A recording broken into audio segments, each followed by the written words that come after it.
सरयू नदी के किनारे एक बड़ा सा जंगल था। उस जंगल के बाहर किनारे पर एक घर था। उसमें एक बूढ़ी दादी रहती थी। उसने अपने साथ शेर के दो छोटे छोटे बच्चे पाल रखे थे। एक का नाम था चंटू और दूसरे का नाम था बंटू। बूढ़ी दादी उन दोनों को अपने बच्चों की तरह मानती थी।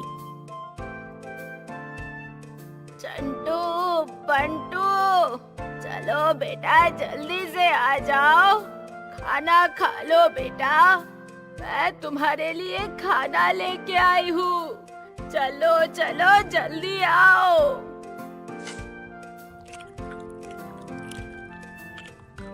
बेटा, कल तुम घर पर अकेले रहोगे और घर का ध्यान रखोगे।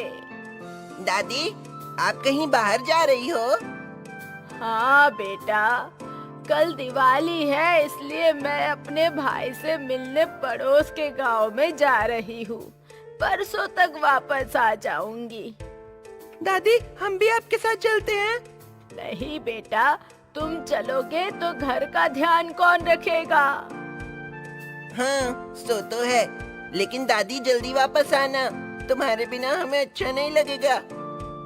मैं जानती हूँ बेटा, लेकिन जाना जरूरी है। अच्छा देखो, मेरे आने तक कोई शरारत मत करना और खेलने दूर तक मत जाना। हम तो सिर्फ नदी तक ही जाते हैं, आगे हमने कुछ देखा कहाँ है। मुझे पता है, तुम मेरे अच्छे बच्चे हो, इसलिए दूर नहीं जाते हो। ठीक है, अब मैं चलती हूँ, कल की तैयारी जो करनी है। दूर जंगल की ओर निकल पड़ती है। ये तो खतरनाक जंगल है, मुझे तेजी से चलना होगा। रास्ता काफी लंबा है, कहीं कोई जंगली जानवर मिल गया तो मुझे खा जाएगा। ओए बूढ़ी दादी, रुक रुक। अरे भगवान, ये कहाँ से आ गया? रुकूंगी नहीं तो ये मुझ पर वार कर देगा। कहाँ जा रही है बुढ़िया? मैं अपने भाई से मिलने जा रही हूँ, आज दिवाली है ना। क्या दिवाली तुम इंसानों के लिए होती है? आज तुझे मार कर हम भी मनाएंगे दिवाली।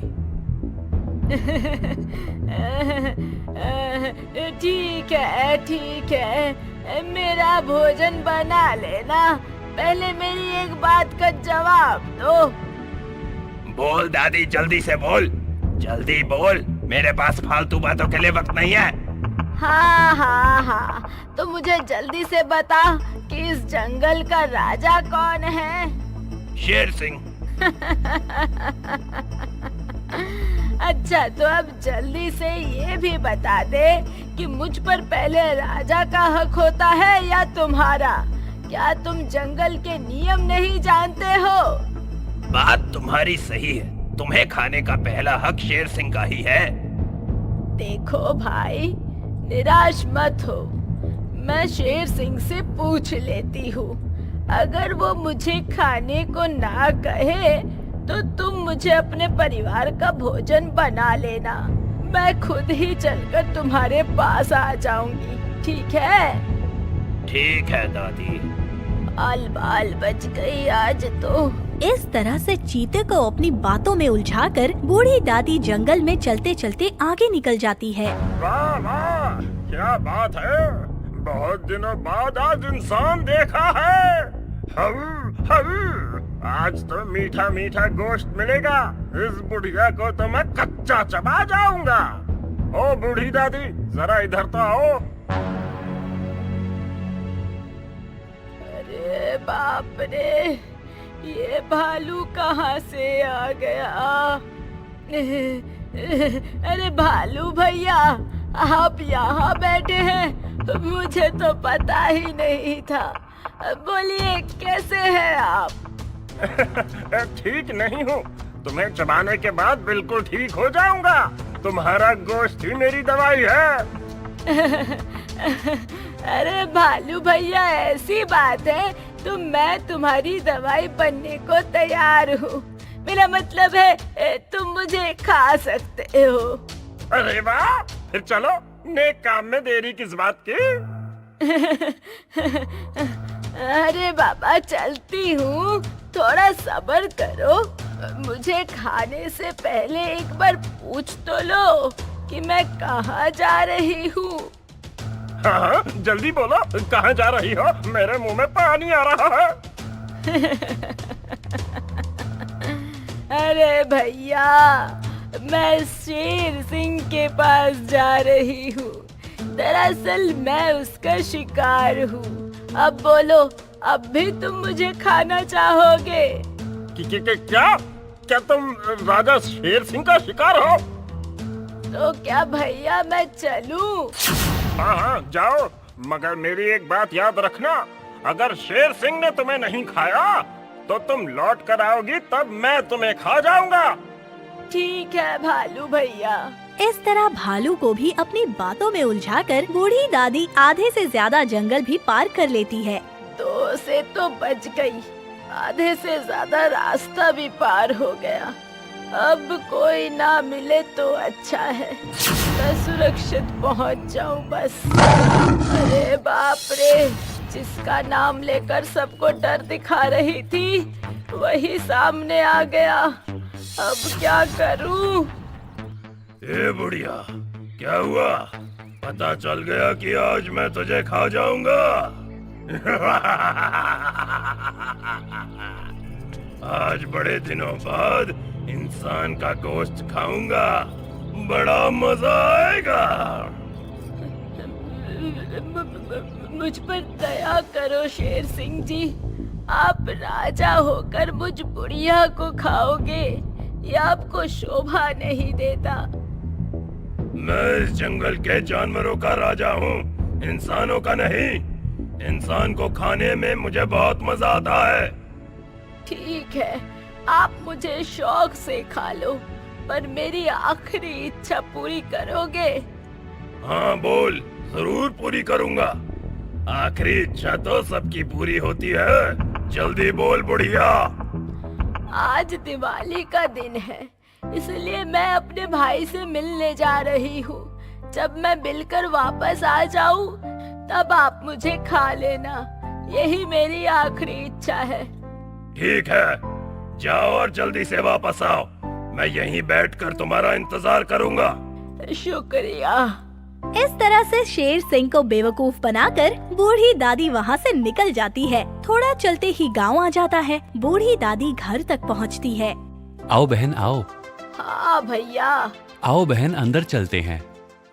बूढ़ी दादी और उसका भाई दोनों घर के अंदर जाते हैं। काफी दिनों के बाद अपने भाई से मिलकर बूढ़ी दादी बहुत खुश होती है। दोनों खाना खाकर बातें करने बैठते हैं। दूसरे दिन बूढ़ी दादी अपने भाई के घर से अपने घर की ओर चल देती है।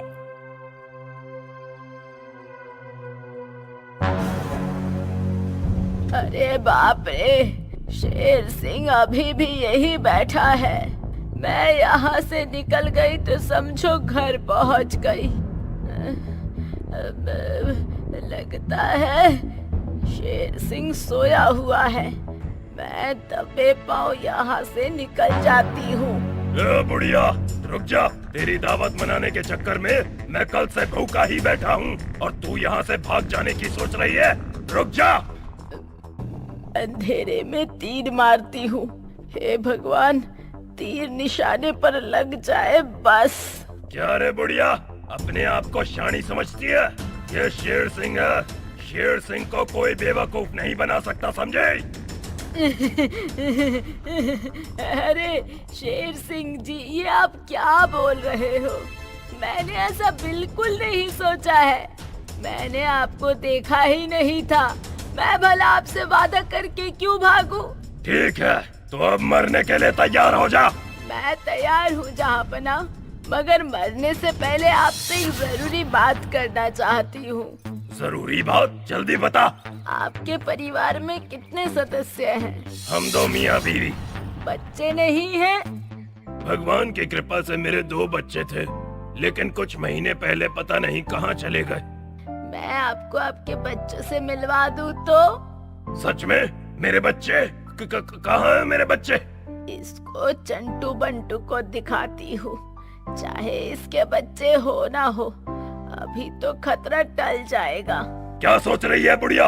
कहीं कोई चालबाजी तो नहीं है ना? अरे शेर सिंह जी, आप गलत सोच रहे हो, ऐसी कोई बात नहीं है। आओ चलो मेरे साथ, मैं अगर गलत निकली तो मुझे वहीं खत्म कर देना। ठीक है, चलो। इस तरह से बूढ़ी दादी शेर सिंह को साथ में लेकर अपने घर की ओर चल पड़ती है। दूर से भालू ने इन्हें आता देखा। लगता है बुढ़िया सच बोल रही थी कि वो शेर सिंह का शिकार है। अब तो बुढ़िया को भूल जाना ही बेहतर होगा। चलो भाई चलो। बूढ़ी दादी को शेर सिंह के साथ देखकर भालू वहाँ से खिसक लेता है। बूढ़ी दादी और शेर सिंह जंगल से घर की ओर आगे बढ़ रहे हैं। दूर से चीते ने दोनों को आते हुए देखा।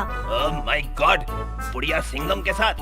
बुढ़िया को मारकर दिवाली मनाने के चक्कर में कहीं मेरा दिवाला न निकल जाए। चलो भैया जल्दी से यहाँ से खिसक लो, यहाँ से 9-11 होने में ही अपनी भलाई है। बूढ़ी दादी को शेर सिंह के साथ देखकर चीता भी शाना बनकर वहाँ से खिसक लेता है। बेटा चंटू बंटू, कहाँ हो तुम? देखो तुम्हारी दादी आ गई है। ये दादी आ गई, दादी आ गई। ये देखो शेर सिंह जी, ये दोनों आपके ही बच्चे हैं ना? हाँ, ये दोनों मेरे ही बच्चे हैं। बेटा ये तुम्हारे पापा हैं। ये हमारे पापा है, तो वो अभी तक कहाँ थे? बेटे, तुम्हें ढूंढने में मैंने कोई कसर नहीं छोड़ी है। जंगल का चप्पा चप्पा छान मारा, लेकिन तुम लोग मिले ही नहीं। जंगल में ये लोग कहाँ से मिलते, मेरे पास जो थे। हाँ, सो तो है। तुम्हारी बहुत बहुत मेहरबानी मेरे बच्चों को संभाल कर रखने के लिए। उसमें मेहरबानी की क्या बात है? ये लोग मेरे घर तक चलते चलते आ गए, उनको अच्छा लगा तो यही रह गए और मेरा सहारा भी बन गए। हाँ, सो तो है। तो अब क्या मैं इन दोनों को ले जा सकता हूँ? हाँ हाँ, क्यों नहीं, आपकी ही तो अमानत है। अगर बच्चे चाहे तो आप उन्हें अपने साथ ले जा सकते हैं। चलो बच्चों, तुम्हारी माँ कई दिनों से तुम्हारा इंतजार कर रही है। मेरे साथ चलोगे ना? नहीं, हम दादी को छोड़कर कहीं नहीं जाएंगे। अब यही हमारा घर है और दादी हमारी माई बाप है। देखो बेटा, जिद नहीं करते, ये आपके पापा हैं, आपको इनके साथ जाना ही चाहिए। नहीं, कभी नहीं, हम आपको छोड़कर कहीं नहीं जाएंगे। चंटू और बंटू मानते ही नहीं है। तब दादी शेर सिंह से विनती करती है। बच्चे मेरे बिना नहीं रहेंगे, अगर तुम भी अपनी शेरनी के साथ यहाँ रहने आ जाओ तो चंटू और बंटू को दादी भी मिल जाएगी और माँ बाप भी। बूढ़ी दादी, ये बिल्कुल सही बात है। आप महान हो और चालाक भी। चंटू, बंटू, शेर सिंह और बूढ़ी दादी खुशी से हंसने लगते हैं।